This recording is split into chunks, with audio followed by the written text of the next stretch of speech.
Para mí de verdad que es un verdadero honor, un privilegio poder platicar con Israel Zamora, senador, bueno, vas a ser senador por Morena, senador electo, No, ¿no? no, no, Eres soy actualmente. senador, sí. Eres también Sí, sí. actualmente. ¿Te reelegiste? No, No. no. Israel, bienvenido, perdón por la duda ahorita aquí en el aire. ¿Cómo estás? Bienvenido, qué Muy gusto bien, conocerte Luis. y saludarte. Igualmente, gracias por la invitación. Estamos muy contentos de estar aquí. Al contrario, gracias Israel Zamora, y también está con nosotros Hamlet Almaguer, actual diputado de Morena. ¿Tú te reelegiste, Hamlet? Depende. ¿Cómo que depende? No, ¿Cómo que depende? No, bueno. ¿Por qué? Una respuesta abogadil. Sí, No, sí. voy de suplente, y ya ves que ahorita algunos titulares han sido invitados al gabinete, entonces estamos ahí a la espera. Es muy factible. Ok, bueno, pues ya lo estaremos viendo. Oigan, varias cosas que a mí me agrada de esta mesa y les aprecio mucho que hayan venido. La primera es que ambos pues son de la Cuarta Transformación, son del oficialismo. Ambos son abogados, ambos son menos estridentes, mucho más articulados, y yo no estoy en contra ni a favor de las estridencias, pero pues es cierto que ustedes son expertos en estos temas. O sea, el tejido fino está muy de su mano en toda esta reforma al Poder Judicial. Así que déjenme empezar. Pues, ¿qué quieren hacer? ¿De qué se trata esto? Ahí está la reforma que mandó el presidente el 5 de febrero, pero ustedes la están defendiendo, la están articulando, han estado en los foros también. Así que, ¿qué va a cambiar en el país o qué es lo que quieren que cambie? Hamlet. Hay una profunda desigualdad, Luis, y aprovecho para enviar saludos a Jalisco, a mi primo Javier García, Jalisco, que siempre te escucha. Hay una profunda desigualdad en el país que se expresa de muchas maneras. No es el mismo acceso a la educación que tiene un rico al que tiene un pobre. No es el mismo acceso a la salud. No era el mismo acceso al transporte público, por ejemplo, aquí en la Ciudad de México. Luego ya se enfocó el desarrollo principalmente en el oriente de la ciudad, con el cablebús y el trolebús elevado. Y no es el mismo acceso a la justicia. Entonces, todas estas expresiones pues implican barreras para la población más vulnerable del país. Y se trata de acercar la justicia a la ciudadanía, que se sientan también representados dentro del Poder Judicial por personas que no sean elitistas, que no discriminen, que no sean frívolas en el uso de los recursos. Y este es el primer apartado, que también exista austeridad en el Poder Judicial Federal, eliminar las pensiones para los ministros en retiro, que ahorita son cercanas a 210,000 pesos al mes cuando ya no están en funciones. Y también, bueno, pues dar la oportunidad para que exista una verdadera disciplina al interior del Poder Judicial Federal. Déjame ir con estos 3 puntos, perdón, sí. Hamlet, es cercanía, que no sean tampoco que abusen de los recursos, que sea un Poder Judicial austero. De ahí que yo quiero preguntarte, Israel, ¿la cercanía se da, entiendo, por una votación? ¿O cómo sería esta cercanía del Poder Judicial con el pueblo? Y es cierto, sí hay una gran división entre el pueblo y el Poder Judicial en ese sentido. La gente no ubica muy bien qué es o cómo funciona el Poder Judicial. No sé si tendría que ubicarlo, por cierto.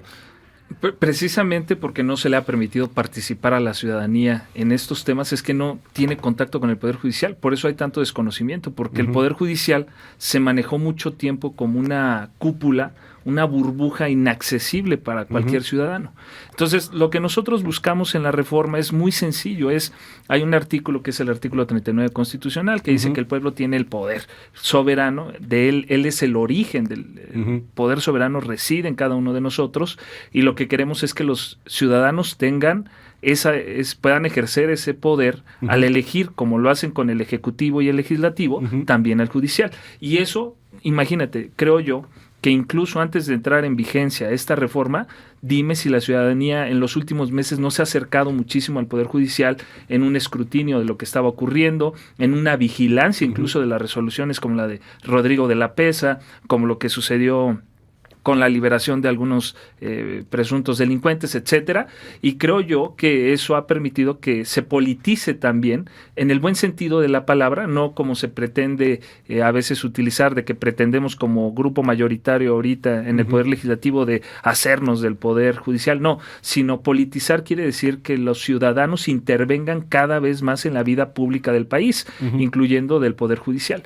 Entonces, lo que nosotros creemos es que sí había una distancia, los magistrados, los ministros, algunos, no todos, se manejan con un desprecio hacia el pueblo, o sea, es inaccesible. Una persona que tiene un juicio que vaya y toque la puerta de un juez, no lo recibe, no los escucha. ¿Sabe qué? Meta el escrito y ahí lo verá el secretario de acuerdos y ahí vemos cómo se va resolviendo. Entonces, creemos que esta reforma, al darle el poder a la gente de poner, porque nosotros creemos en ese principio de que el que pone, quita también, nosotros creemos que eso va a hacer que los jueces también se vuelvan más humanos y que los casos no los vean como expedientes que ven México tiene un sistema muy escrito todavía en los juicios, y eso hace que los jueces deshumanicen los casos, ¿no? Entonces creemos que esto va a humanizar más. Hablas del sistema, Israel, Hamlet, hay un sistema, es un sistema que tenemos en este país.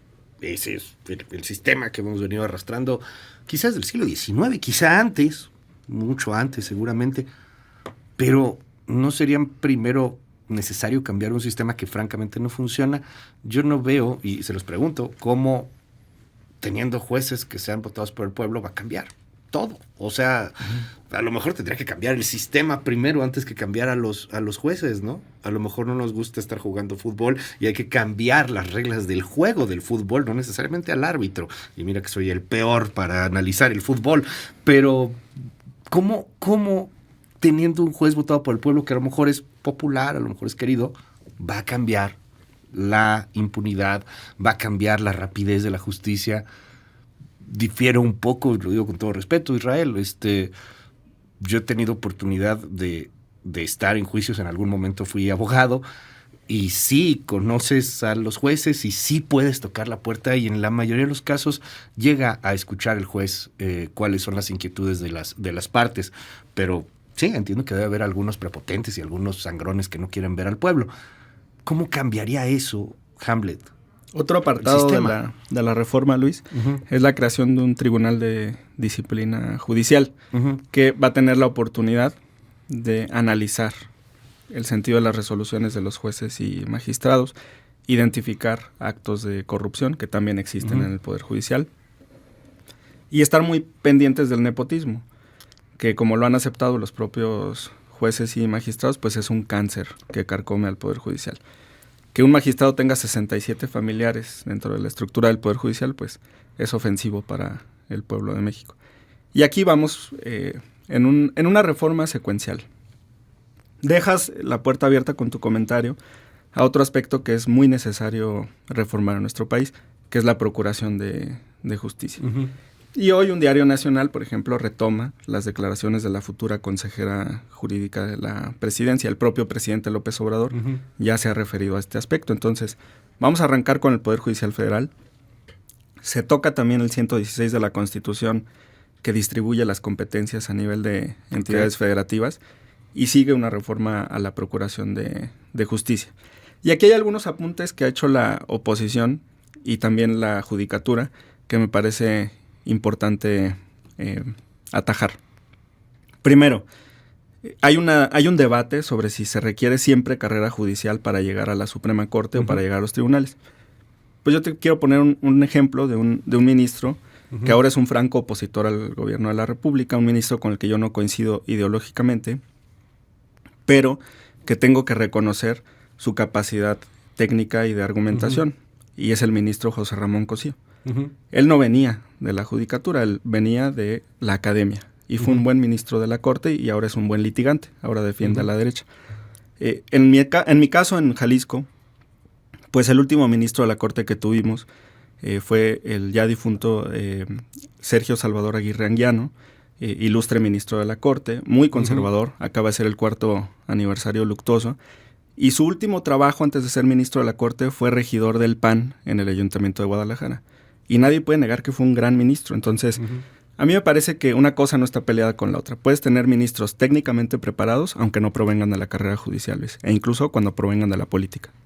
Ministros de la Corte, a mí me gusta tratar de entenderlo de esta manera. Corríjanme, por favor, si a lo mejor está mal, pero es tan abstruso y tan complicado. Tú eres jurista, yo algo entiendo de leyes, tampoco me consideraría un experto.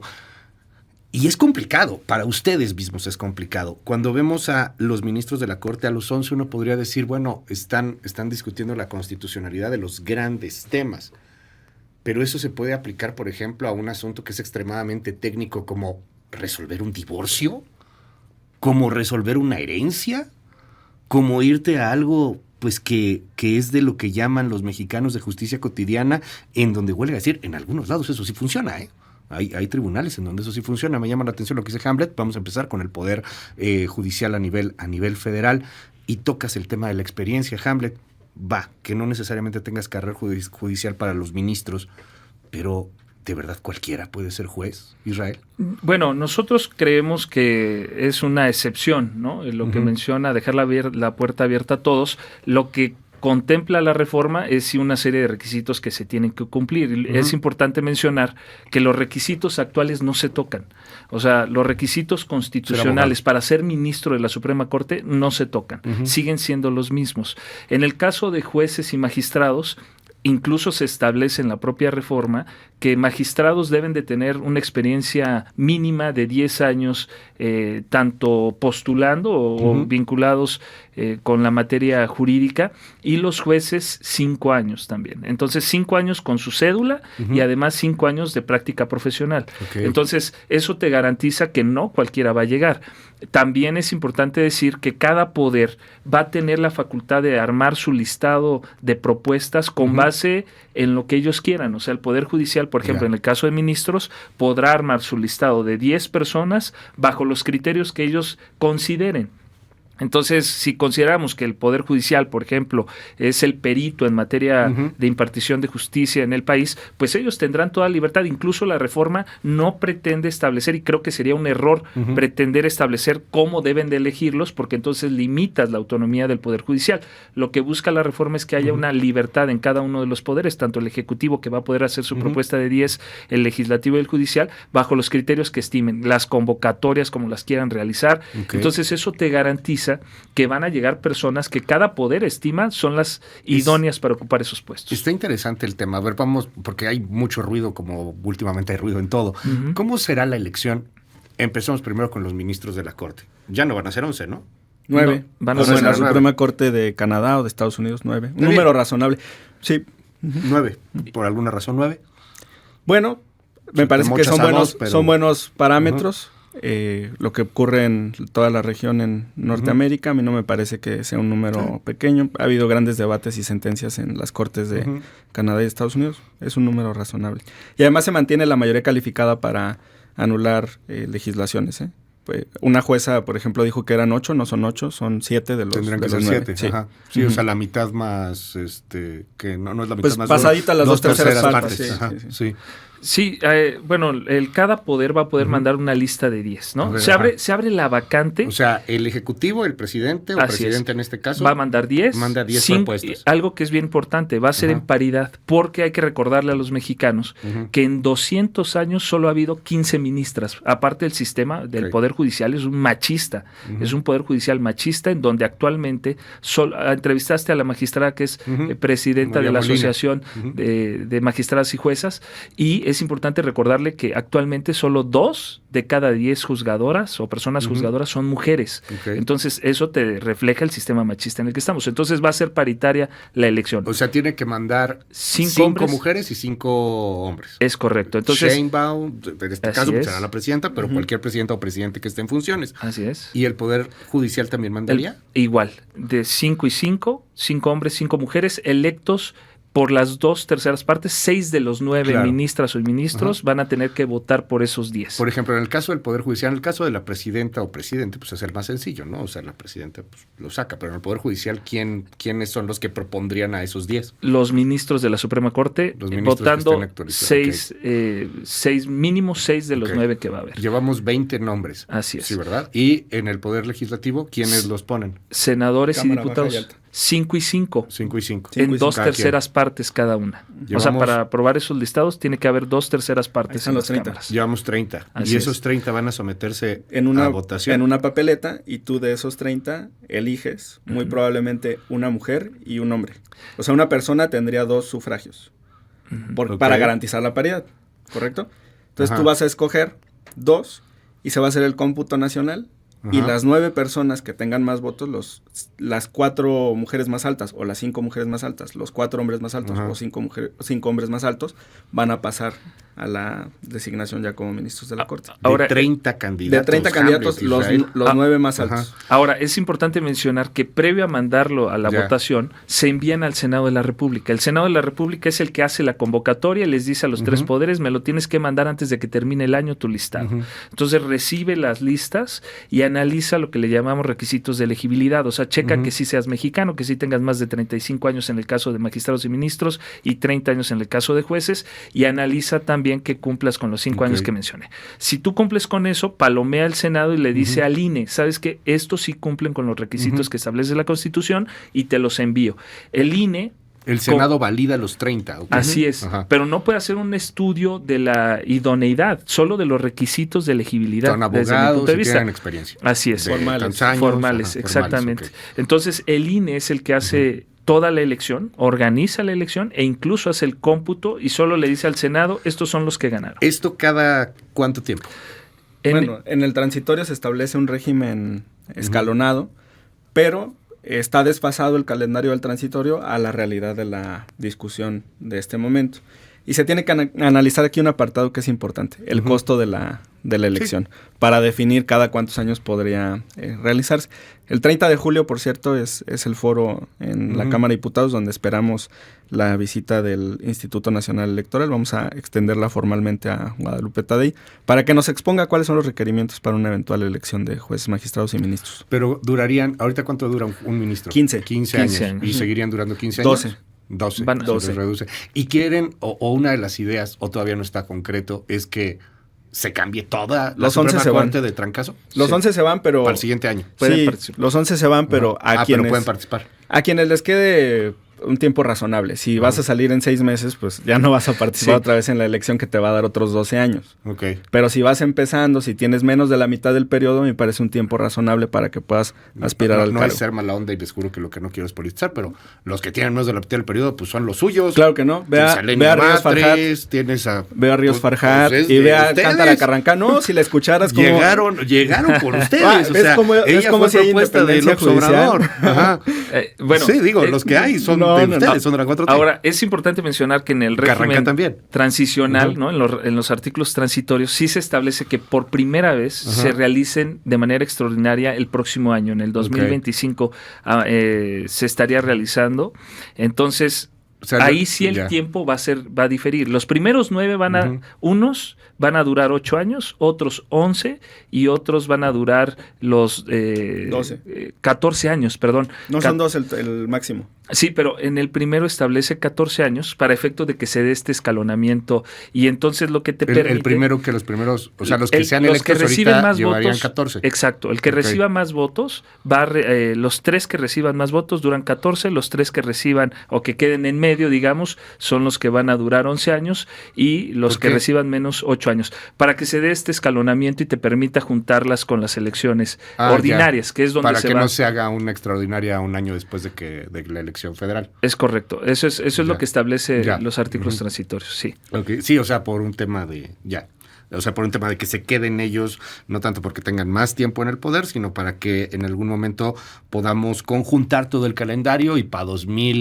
no sería para 2030, sería para 2036, ¿no? Más o menos en la siguiente década podríamos tener. En la siguiente década, ¿qué pasará en la siguiente década? Igual y ya hasta robots manejando la justicia, cosa que yo votaría por ello, francamente. Por eso yo sí votaría, creo que sería mucho más eficiente, ¿no? Pero bueno, en la siguiente década, 2036, tendríamos ahora sí... Antes de que nos juzgue Terminator, ¿no? Antes de que nos juzgue Terminator, exacto. Déjenme preguntarles en torno a... Bueno, una magistrada sí se refirió a la judicatura como una licuadora, ahora en el foro de...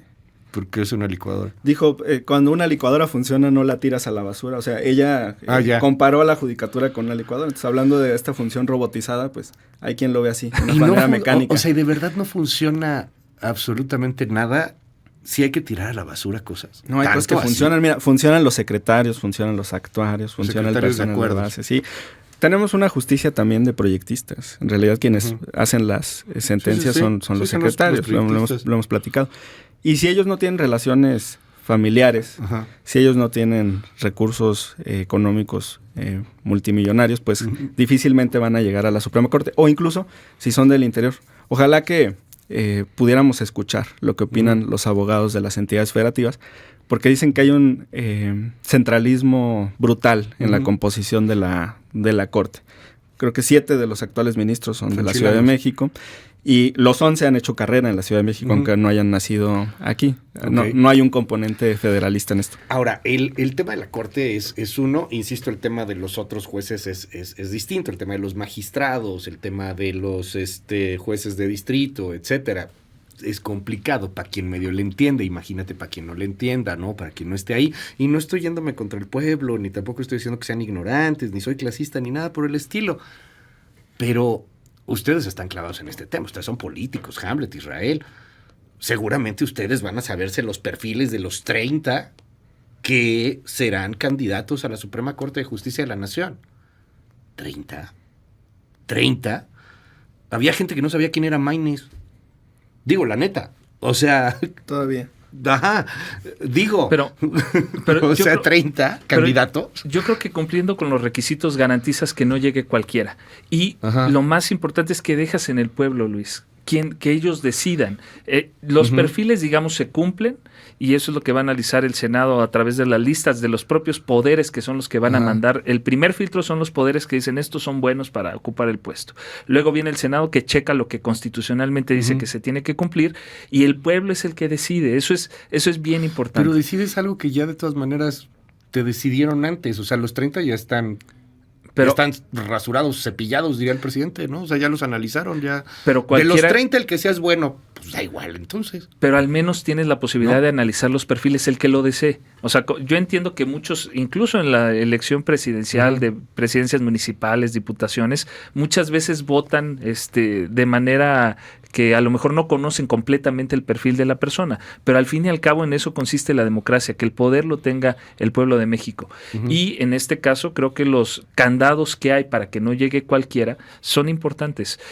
También mencionarte que el problema ha sido en el Poder Judicial, que una cúpula ha decidido todo. Y entonces esa cúpula en los últimos años se convirtió en una herramienta de la derecha, que eso fue lo más grave, ¿no? Veíamos algunas declaraciones desde que se eligió, por ejemplo, la presidenta Norma Piña, que fue duramente cuestionada acerca de sus resultados, que no era la mejor incluso en los exámenes. Otro problema, porque la carrera judicial muchos han intentado defenderla. Esta, para mí, Luis, esta cúpula de la que te hablo en el Poder Judicial ha utilizado al personal de base del Poder Judicial como carne de cañón, diciendo que lo que se busca es proteger sus derechos, y a ellos el mensaje es bien claro: nosotros garantizamos que ninguno de sus derechos adquiridos se va a violentar. Y luego dijeron, es que vamos a proteger también a jueces y magistrados. El problema es que en la selección de jueces y magistrados hay una gran discrecionalidad. ¿Sabías tú, por ejemplo, que cuando hacen exámenes para competir por los puestos, no les dan los resultados? Solo te dan los resultados si tú impugnas. Entonces, eso genera que los que toman la decisión, el Consejo de la Judicatura, de quién gana, sea poco transparente. Entonces, eso es lo que queremos nosotros reformar, ¿no? Que haya más transparencia en la elección y que lleguen los que a mí no me gustaría que esto se convirtiera, como dicen, de la herramienta de la derecha o de la defensa de la derecha, que sea la herramienta de la defensa de la izquierda, de la 4T. Digo, no. da igual. Espero que no sea por ahí.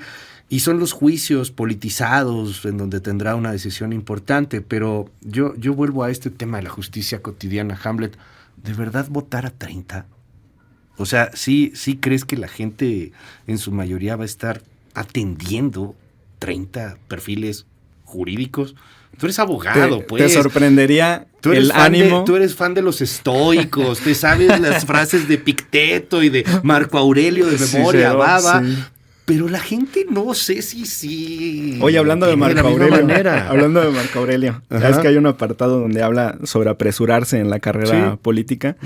Porque vio caer a grandes hombres que la mente ya no reaccionaba ni les permitía tomar decisiones, ¿sabes? Y creo que lo estamos viendo en tiempo real por lo que pasa en Estados Unidos, ¿no?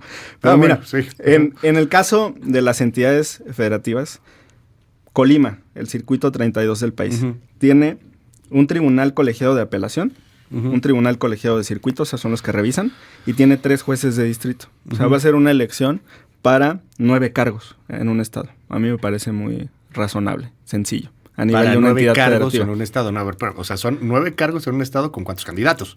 2 por cada uno de los cargos. Entonces... Por cada uno de los poderes. 54. 9 por 6, 54. Uh-huh. Es razonable. Es del tamaño de un congreso. ¿Candidatos, Hamlet? Es del tamaño de un congreso. En Colima, a ver, la gente que nos escucha en Colima, o sea, 54 candidatos, ¿los ves que alguien esté metido en ese tema? Sí, te sorprendería el ánimo ciudadano y de investigar cómo son los perfiles, quiénes van a llegar a la corte. 54 candidatos para ver quién va a ser juez de distrito. Si todos pasan, juez de distrito? Para todos, no solamente para juez de distrito. No, juez de distrito, son ministro 3. De la corte y magistrado de circuito. Sí, ese es el total. Y podrías tener 3 papeletas, una de juez, donde tendrías 18 candidatos, porque son 3 juzgados de distrito. Y ahí los 3 con más votos son los que avanzarían.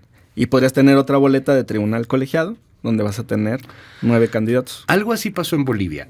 Y al final citaste Colima, yo te diría tu estado, Jalisco, es mucho más grande. Sí, 20. ¿Cuántos serían? Un buen número. Bueno, exacto. pero no todos se van a votar en un solo momento, eso es importante. El órgano que se va a cambiar precisamente, se va a crear órgano. Además hay que ir otra vez. No, el órgano de administración judicial va a mandar la lista, cuando se abran las vacantes, va a mandar la lista y sobre esos únicamente se va a hacer la elección.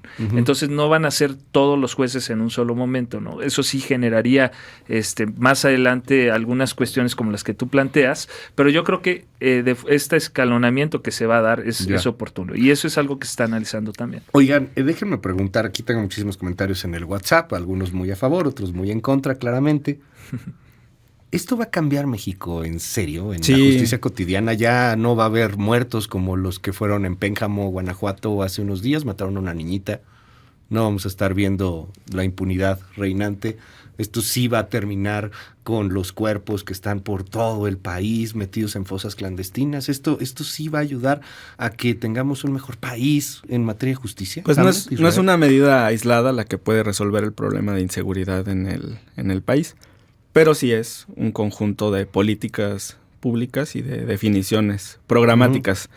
Por ejemplo, en la Ciudad de México fuimos testigos de la reducción de los índices de inseguridad. Pero no se vota una persona, ¿no? Una persona adecuada en la Fiscalía, una persona adecuada en la Secretaría de Seguridad, coordinación, un paquete de reformas pasadas por el Congreso local y mejoró la seguridad en la ciudad. O sea, a nivel nacional vamos a tener eso. Y le tengo, la verdad, mucha confianza al futuro del Tribunal de Disciplina Judicial.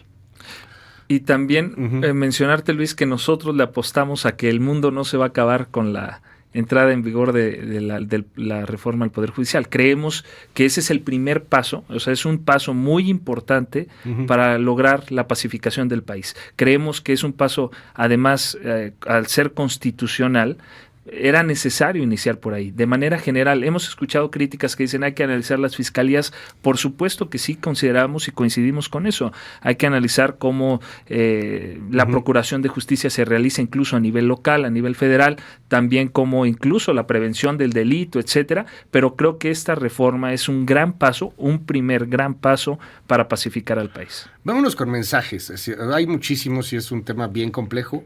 Queremos ir entrando y queremos platicar de esta manera.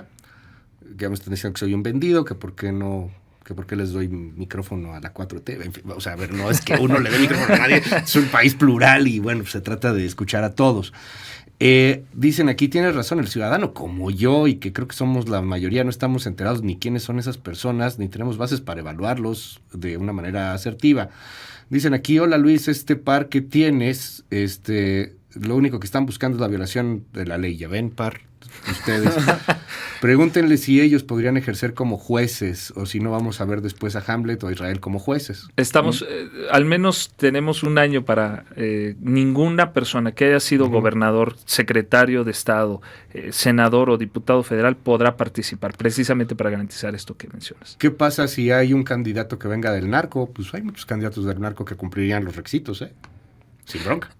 Como si fuera algo novedoso que el narcotráfico se involucrara en las decisiones de los jueces. Al contrario, creemos que esto... Pues hay que evitarlo, esto ¿no? blinda. Es lo que estoy diciendo. Creemos que esta reforma va a blindar esa posibilidad, ¿no? ¿Pero por qué? Si en Colima ponen a un juez a modo. Precisamente, si hay antecedentes o hay elementos para determinar que esa persona tiene, la ciudadanía va a tener, no ahora, como ocurre que hay mucha complicidad a veces entre autoridades que son los que nombran con ciertos grupos delincuenciales. Ahora el pueblo de México va a poder elegir en esos perfiles. O sentencia por sentencia, Luis, y bajo el parámetro de la independencia judicial, que más bien es anarquía judicial, pues toman todo tipo de decisiones, muchas de ellas inconstitucionales. Y ahora, aunque se van a poder reelegir, pues también van a volverse a someter nuevamente a la votación. Entonces, y ahí viene la evaluación. Así es, si se considera que tuvo algún nexo, el pueblo de México los podrá correr. La democracia sí sirve para prevenir que los corruptos lleguen al poder.